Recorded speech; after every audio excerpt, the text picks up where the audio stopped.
Hello, Fast Lane friends. Thanks for joining me once again this week. I'm your host, Derek Lane, another edition of the Fast Lane, your podcast for success. Once again, thank you. Hey, listen, today, I'm mulling around the idea, trying to think about why are people chasing riches and wealth and fame? And well, I mean, I guess we kind of understand it.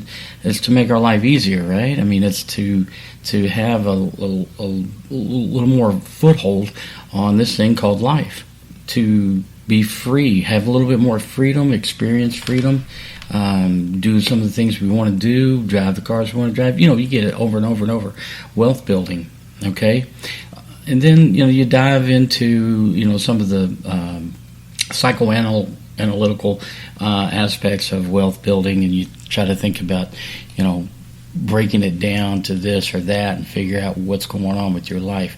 But why do poor people tend to have a harder time, even having a middle income? They stay poor. Well, let's talk about that a little bit. First off, it costs a lot more to be poor. And you think, well, yeah, but think about it.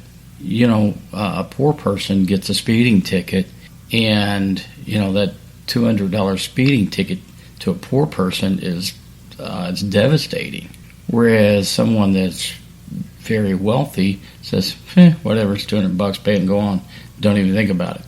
Everything that you do, everything that you buy and create for yourself costs more, because if you look at it on a percentage basis, if your net worth is $1 million, $100 night out on the town to a nice dinner and a few drinks, that's nothing. That's like a poor person going to McDonald's, and getting a value meal, the percentage wise. So it costs a lot more to be poor. So why are they poor? Well, it's harder to get a foothold. So many times our society links, our self-worth with wealth. Have you ever been somewhere and someone says, hey, what do you do? Well, what they mean is what do you do for a living? How do you derive your income?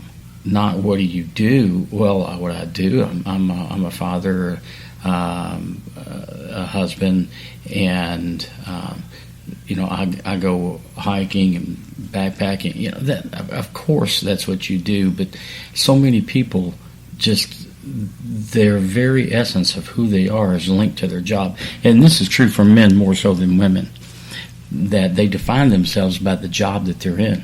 And if you're living paycheck to paycheck, you have to watch it, right? Because, a missed paycheck could be detrimental to you. If you're rich, a little bit of setback is not a big deal. Brush it off, move on, go on.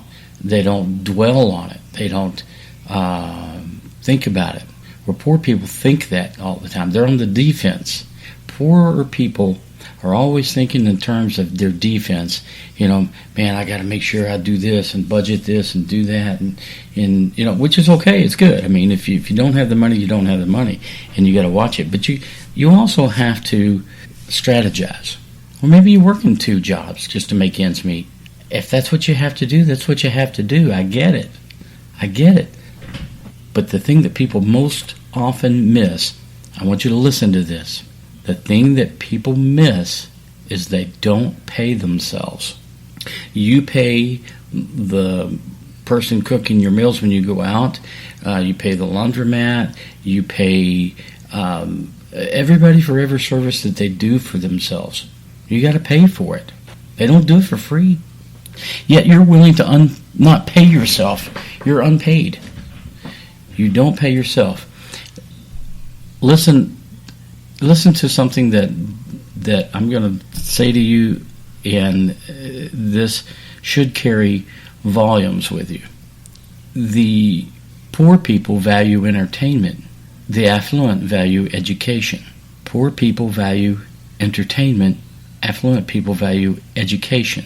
And what I mean by that is sometimes it feels so hopeless. All you can do is to sit back and and just, geez, let me just watch another episode of, whatever, Home Improvement or whatever. I don't even know what's out there anymore. I don't watch much TV. But anyway, instead of taking that time and educating yourself, even if it's reading a book for 10 minutes, 15 minutes, reading a book, you will put yourself ahead of the pack, ahead of everybody else. If you take 10 minutes a day and read something that you're interested in, something that propels you forward in your quest, on your path. It's so hard for people when they're living paycheck to paycheck and they're trying to make ends meet to even think of a plan. You understand that most people spend more time planning a vacation than they do their entire life, strategizing their life, their decisions, where they're going to go do, how even the smallest details, even if you're working in a job, give it some thought. Well, what can I do to increase my value in this job? The money will come after your value is there. The mistake people make is they go in and ask for more money and they don't have any value. Well, why? I can get somebody to do the same job that you're doing right now, maybe even for less than you're making. So don't come here and ask me for a raise.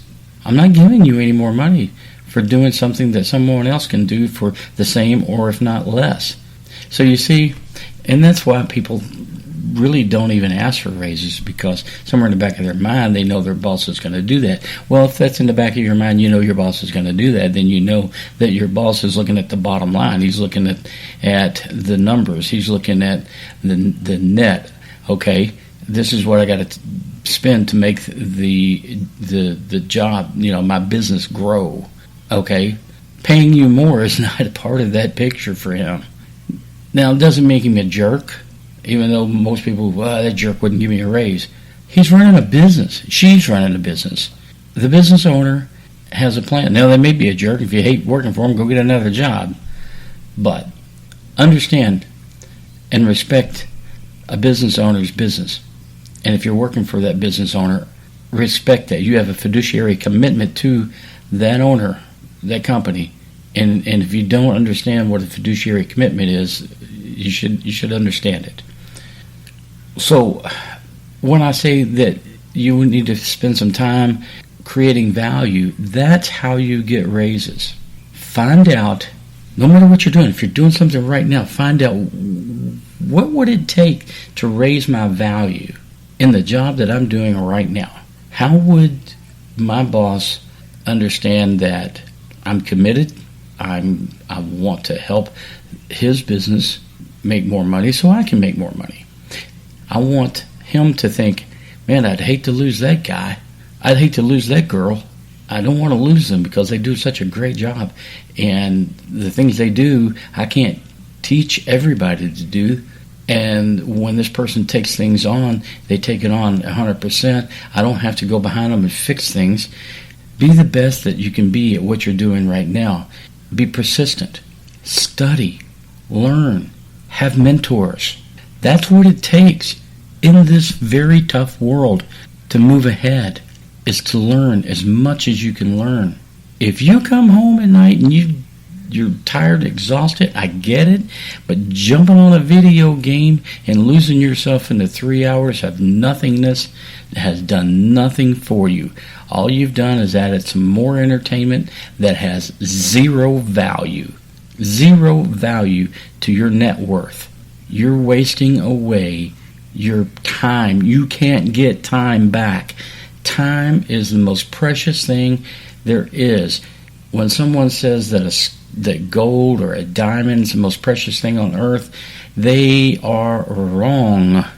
The most precious thing on earth is time. You can't get it back once it's wasted, once it's gone. If you look back and you think about the times that you've come home, you've plopped down and watched some television show, some sitcom that, it's funny, whatever, and you think, man, if I would have taken that time and poured into myself a little bit. There was a couple of podcasts back there that I said, it doesn't have to cost you money. All it takes is effort. Man, get off your rump and create an effort. Go get library card. It's free. It's free. You can go out there and get any book on any subject, and it opens up your mind. It opens up the windows of opportunity for you. You become more well-read. Your vocabulary becomes a little more proficient and broadened. And sometimes when you learn words, there's no substitutes for words. So expand your vocabulary, expand your mind, expand your ideals. Understand that you can create more just by putting in just a few extra minutes. And people don't do that. You've got to do that. Every decision that you make is somewhat of a trade-off. I mean, people that have money and affluence, their decisions are based on preferences, but yours is based on necessities always. You don't get to, tell the housekeeper that she can go home early. You don't have a housekeeper. You are the damn housekeeper. And you don't get to take off early. I get that. Would you like to have a housekeeper? You can do it. You can do it. Just do the things that increases your value. You don't have to spend catastrophic amounts of money to go to college and to get a degree.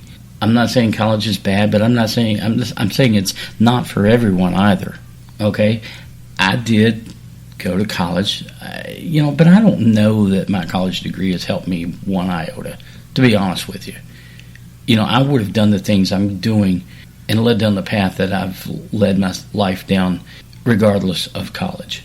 But I, grew up in the 80s where, I was in the late 80s and 90s when, everybody, college. If you didn't go to college, you were a loser, right? And I fell into that. Okay, whatever.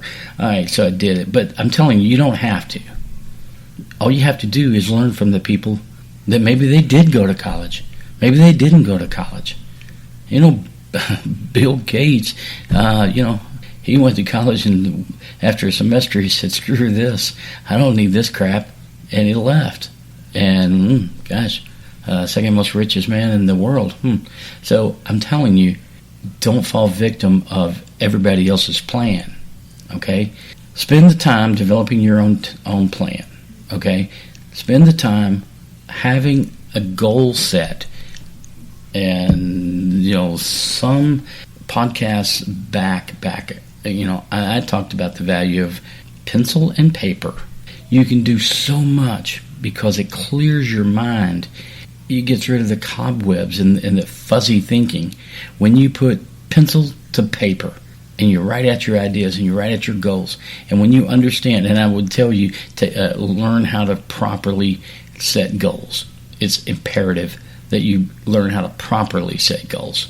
You write goals in the form of I am, I have, I do. Not I wish, I want. I am, I have, I do. And then you write out this. And by what means. And by what time. Everything's quantifiable. Everything is measurable. You have to understand where you're going.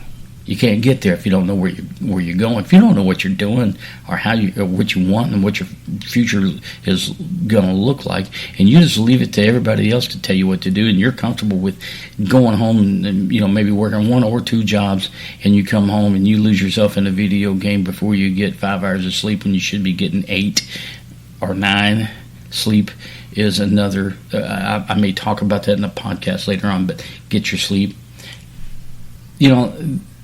Don't fall victim of overbuying. When you want to look like you've got money and, hey, you look the part, but you got to go into debt to do it, that's silly. If there's one thing I tell you to go in debt over, and that would be something that, that will give you return on your money. I don't care if it's a business opportunity, buying and investing into something that you can sell for more money. Going into debt should be reserved for a risk, a calculated risk that pays off and makes you money. Debt for the sake of clothes and cars